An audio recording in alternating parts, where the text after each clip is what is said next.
Patch 2.5.5b just dropped last week on the CN server with some huge changes to the gear tuning system with the introduction of attunement transfers, unlimited retuning, and the brand new item transmission stones, which is a huge game changer. Some of the other updates in the patch include Breakthrough 20, level 105 gear, 3 new campaign bosses, a new Heroes Realm and Sword Trial, and major path changes to popular paths such as the Heng Blade and Tank builds. There is even a collaboration event with KFC with a, I kid you not, cockfighting minigame. Yes, you play as roosters in this arcade-style fighting minigame. How about that? There are a ton of updates to get through, so I've summarized the important stuff for you guys, along with some in-game footage so you can get a first-hand look at the current state of the game on CN. Let's dive right in. First up, we have 3 new unique boss encounters in the Hidden Mountains region. Tang is a completely new boss, while the Wayfarer and Yelui Abli have both made appearances previously in the Heroes Realm and Sword Trials. The devs have continued to add new bosses with new and interesting mechanics to the game, which is great news for players who enjoy the solo bossing experience.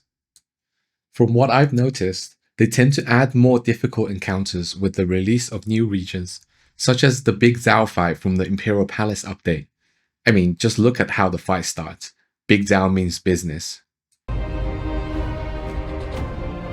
万人古窟，一将功成。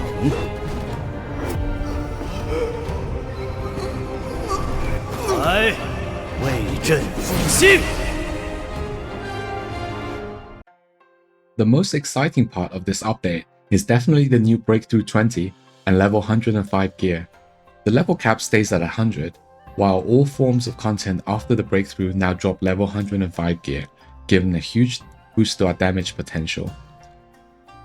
Enhanced level has been increased to 80, and the catch-up level has been increased to level 70, meaning enhancing up to level 70 will only cost oscillating jades and coins. Mystic skill level cap has increased to tier 6 level 35, only costing ebb and iron for the new levels though, since there's still no new breakthrough. One of the biggest changes to the gear progression system this update is the introduction of this new item called transmission stones. To explain what they are, first you need to understand what heirloom gear is. So let me quickly explain what heirloom gear is before we move on. If you have a level 100 gear, which has all the stats that you want for your build, what you can do is you can upgrade it using an inheritance stone to a level 105 gear. And the only difference between an upgraded gear versus a gear that has dropped at level 105 is that there is a cap on the stat that you can have for this piece of gear, which is set at 95% of the maximum. But the benefit of heirloom gear is that you can feed other pieces of gear into it to upgrade the stats until it reaches this cap. So technically, for every piece of heirloom gear, it can reach 95% of the maximum potential, which is actually, in most cases, better than a piece of gear that you just tuned with gold shells. So now, moving back to the transmission stones, why is this update really cool? Previously, if you wanted to upgrade the stats for your heirloom gear, as you can see here, what we had to do was feed it a piece of gear that has been tuned with all 5 lines. And what this meant was everyone had to keep a lot of these pieces of gear in their inventory in order to feed it into heirloom gear at a later stage when you get them. And what this change meant was when you recycle a piece of gear and it has been tuned to the max, it will drop one of these transmission stones. So effectively, you can clear your inventory and without it being clogged up all the time with these badly tuned gear, because you needed to feed them into your heirloom gear. Another really cool thing you can do with transmission stones is that previously, if you wanted to reset a piece of gear because it has a very good first line but it was badly tuned, you had to use retuning stones, which were much more rare. And with this update, all you needed to do was use 2 transmission stones which are much easier to get because you can get a lot of them from simply upgrading gear and recycling them.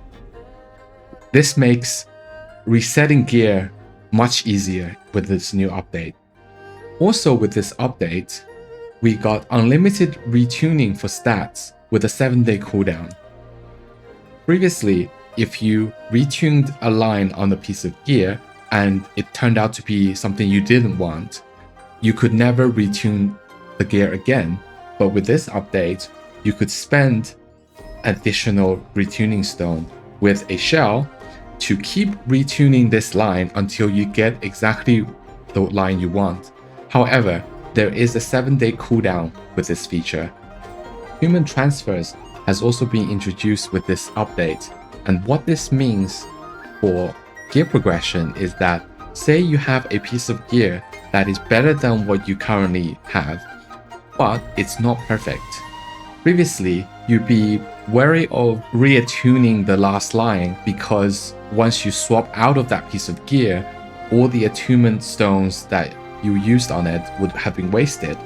But no more, because with attunement transfers, what you can do is, if you have a very good attunement on a ring, for example, and you somehow made a even better ring, but you don't want to go through the whole attunement process again, what you can do is you can swap the attunement for these two pieces of gear. What this meant for gear progression is that even if a piece of gear isn't perfect, you don't have to worry about spending too many attunement stones to max the attunement, because as soon as you get an even better piece of gear in the same slot, you can just swap the attunement over to that new piece of gear, and it only costs two of each of the attunement stones and the reattunement stones. Another really good quality of life change is that they removed the min elemental attack from the reattuning pool. Previously, only Bellstrike Splendor had this line removed, but now, as you can see, for every path, they removed the min Bellstrike attack, the min Stone Split attack, the min Bamboo Cut attack. They removed all of the min lines from the reattuning pool, which makes reattuning a lot easier. Okay, so that sums up all the gear progression changes. Next, let's take a look at the brand new Heroes Realm, which in my opinion has been the most fun Heroes Realm so far. This new Heroes Realm features the Ghost Boss from the Imperial Palace, as well as the Khitan General from the Hutuo region in the Hidden Mountain area.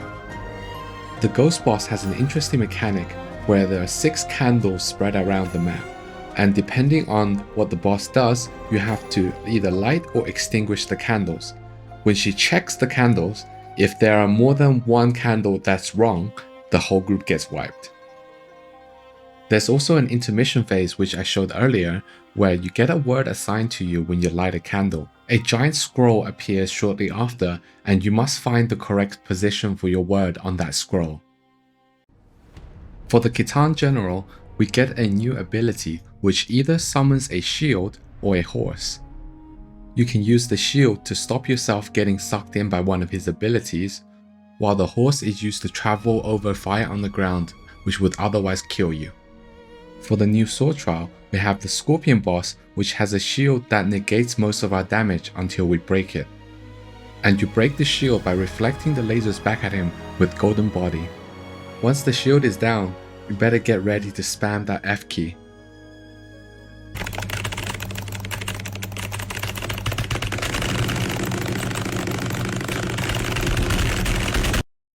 For the giant cat boss, you get to turn into a cat if you get hit by too many of his attacks.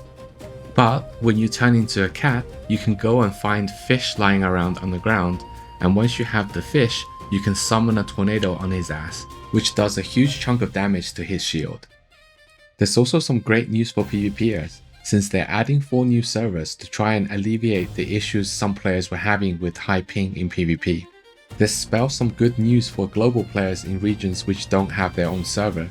The devs have definitely heard the complaints about high ping affecting PvP and have taken steps to address the issue, so fingers crossed the devs will also add more servers for global. Last but not least, there has also been some huge balance updates this patch. The clear winner this patch is definitely tanks, since their main defend and counter mechanic got a major quality of life update. Not only do you get an extra charge now on your counter attack after you defend, the third hit also has an AoE added to it, and the overall damage has been increased. On top of all that, you can also freely swap between your weapons now without losing your counter attack charges. The other path which got major buffs is the Heng Blade. After using the special ability with your Mo Blade, you gain a 20% damage reduction from bosses, making you much tankier. The duration of your Mo Blade buff has been increased to 40 seconds, making it much easier to keep the buff up. While using any of the abilities with the Heng Blade gives you another buff, which increases your Heng Blade counterattack damage by 40%. And on top of all that, not only do you also get a 36% buff to your Mo Blade charge heavy attacks, when your summoned Anshi soldiers hit the boss, you also get a 10-second buff, which makes the charge heavies from your Mo Blade always crit as long as you have a final crit chance of 70% or above. All in all, this build received buffs all around, and from these changes you can see that the devs really want players to swap between the Heng Blade and the Mo Blade. And that brings us to the end of the video. If you've enjoyed yourself, don't forget to give this video a thumbs up, subscribe if you haven't, and comment below on what you think of these new changes. And I'll see you guys in the next one.